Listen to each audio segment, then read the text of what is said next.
Muito antes da escrita, antes das cidades, antes mesmo do primeiro nome ser pronunciado, existia apenas a luta pela sobrevivência.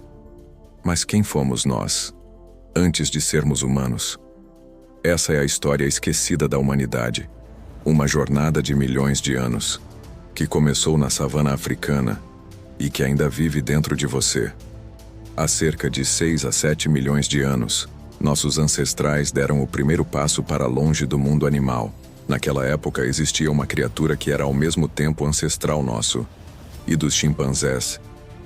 Ela não era humana, nem macaco, mas algo entre os dois. O clima da África estava mudando. As florestas encolhiam, as savanas se expandiam. E, em resposta, um grupo de primatas desceu das árvores e, pela primeira vez, caminhou sobre 2 pernas. Foi o primeiro passo, literal e simbólico, no caminho da evolução humana. Entre os primeiros a trilhar esse caminho estava o Australopithecus. Eles viveram há cerca de 4 milhões de anos. Eram pequenos, com cerca de 1 metro de altura e cérebro do tamanho de um chimpanzé. Mas já caminhavam em pé, já estavam se afastando da selva e se aproximando do que um dia seríamos. Eles não falavam, não criavam ferramentas complexas, mas tinham algo que mudaria tudo. Viviam em grupo. E no mundo selvagem, sobreviver em grupo era mais poderoso do que ter dentes afiados. A evolução seguiu seu curso, e cerca de 2,5 milhões de anos atrás, surgiu o gênero Homo. O primeiro representante foi o Homo habilis, o homem hábil. Ele não apenas sobrevivia, ele modificava o ambiente, fabricava as primeiras ferramentas de pedra, martelos, pontas afiadas. O mundo deixava de ser um lugar apenas habitado e começava a ser moldado. Era o início da inteligência prática, a transição de criatura para criador. Cerca de 1,9 milhão de anos atrás, surgiu uma nova espécie, o Homo erectus, mais alto, mais forte, com um cérebro quase 2 vezes maior que o dos australopitecos. Foi o primeiro grande nômade da nossa linhagem. Ele deixou a África, viajou por desertos escaldantes, florestas densas e regiões congeladas. Em pouco tempo geológico, o Homo erectus estava em toda parte: Europa, Ásia, Indonésia. Era o começo da conquista do planeta. Mas uma das maiores revoluções da história humana não foi uma arma, nem uma ferramenta de pedra. Foi o domínio do fogo. O fogo trouxe luz à noite, afugentou predadores, aqueceu nossos corpos e, acima de tudo, cozinhou a comida. Cozinhar tornou os alimentos mais fáceis de digerir. Liberou energia. Essa energia alimentou cérebros maiores. O fogo nos transformou, literalmente. Com o tempo, esses humanos primitivos começaram a se organizar de forma mais complexa. Viviam em bandos, dividiam tarefas, cuidavam dos feridos, protegiam os mais jovens.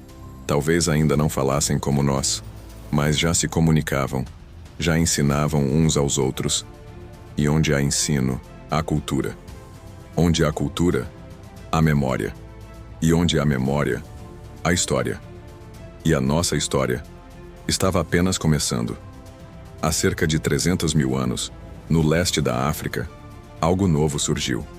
Uma criatura com cérebro maior, comportamento mais complexo e olhos que pareciam ver o invisível. Essa criatura era o Homo sapiens. Nós, por fora, éramos só mais um animal da savana. Mas por dentro, algo estava mudando.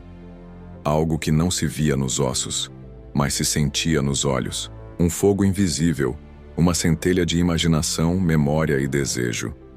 Com o tempo, os sapiens começaram a se mover, seguindo os rastros da caça, dos rios, das estrelas. Como o Homo erectus antes deles, cruzaram desertos escaldantes, florestas fechadas, cordilheiras congeladas. Mas havia uma diferença. Eles não apenas sobreviviam, eles se adaptavam, eles prosperavam. A grande jornada havia começado. A África ficou para trás. Vieram o Oriente Médio, a Ásia, a Austrália. Depois, a Europa. E lá, encontraram outros humanos, os Neandertais. Não eram bestas, eram parentes, robustos, adaptados ao frio. Fabricavam ferramentas, cuidavam dos doentes, enterravam seus mortos com flores. E por milhares de anos, convivemos com eles. Às vezes em paz, às vezes em conflito. Mas aos poucos, os Neandertais desapareceram. Durante muito tempo, acreditou-se que os sapiens os haviam exterminado. Mas a ciência contou uma história mais complexa. Hoje sabemos. Nós nos misturamos a eles. Carregamos dentro de nós fragmentos de Neandertais. Genes herdados em noites ancestrais. E essas fusões genéticas moldaram o que somos, nossa pele, nossa imunidade, até mesmo traços da nossa mente. Mas algo ainda maior estava prestes a emergir. Entre 100 e 50 mil anos atrás, surgiu uma revolução invisível. Não foi uma nova ferramenta, nem uma mutação física. Foi um modo novo de pensar. A linguagem simbólica. Pela primeira vez, sons representavam mais que objetos. Representavam ideias, emoções, abstrações. Agora podíamos mentir, inventar, planejar, criar mitos. E com os mitos veio algo ainda mais poderoso: a cooperação em massa. Não precisávamos mais conhecer alguém pessoalmente para confiar nele. Bastava compartilhar uma crença. O invisível passava a reger o visível. E com isso, nasceram os rituais. Enterramos nossos mortos com cuidado. Criamos totens. Pintamos o corpo, não porque era útil, mas porque agora acreditávamos no significado. A morte deixava de ser o fim. O mundo passava a ter espírito. E então, veio a arte. Nas cavernas escuras da Europa e da Ásia, à luz de tochas, mãos humanas deixaram sua marca. Cavalos galopantes, caçadas mágicas, símbolos misteriosos. Era mais que desenho, era magia, era memória, era dizer ao mundo: eu estive aqui e eu vi. Essas imagens ecoaram pelos milênios. Eram o início da história humana gravada. A mente humana não estava mais apenas no cérebro. Estava agora nas paredes, nos símbolos, nos rituais, nos contos sussurrados em torno do fogo. Nasciam os primeiros mitos, explicações para o trovão, o sol, a morte, a origem. E embora não fossem verdade, eram poderosos. Eles uniam, guiavam, inspiravam. E então, tudo mudou mais uma vez. Por quase 95% da nossa existência, fomos nômades, caçadores-coletores. Mas há cerca de 12 mil anos algo inédito aconteceu. Paramos de seguir a comida. Começamos a cultivá-la. A agricultura nasceu. Com ela, vieram as primeiras aldeias, o conceito de lar, de propriedade, de fronteira. Plantar era arriscado, mas trazia estabilidade. E com estabilidade, vieram os excedentes. Com os excedentes, o comércio.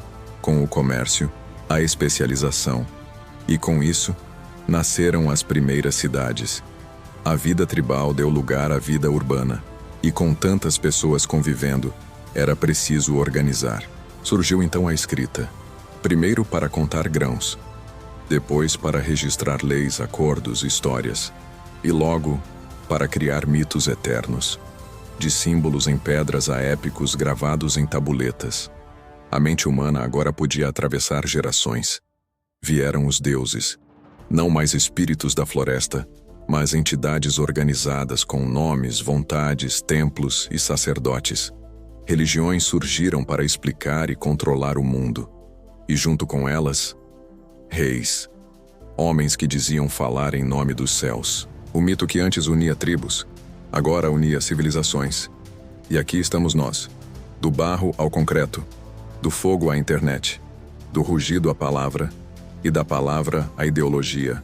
Mas no fundo, ainda somos os mesmos sapiens de 50 mil anos atrás, sonhando, temendo, lutando, amando, carregando em nossos genes ecos de neandertais, no cérebro, a centelha dos artistas das cavernas, e na alma, a mesma dúvida que ecoa desde o início: de onde viemos, para onde vamos, e o que significa ser humano. A origem da humanidade não é apenas uma história sobre o passado. É um espelho. E nós ainda estamos olhando para dentro dele.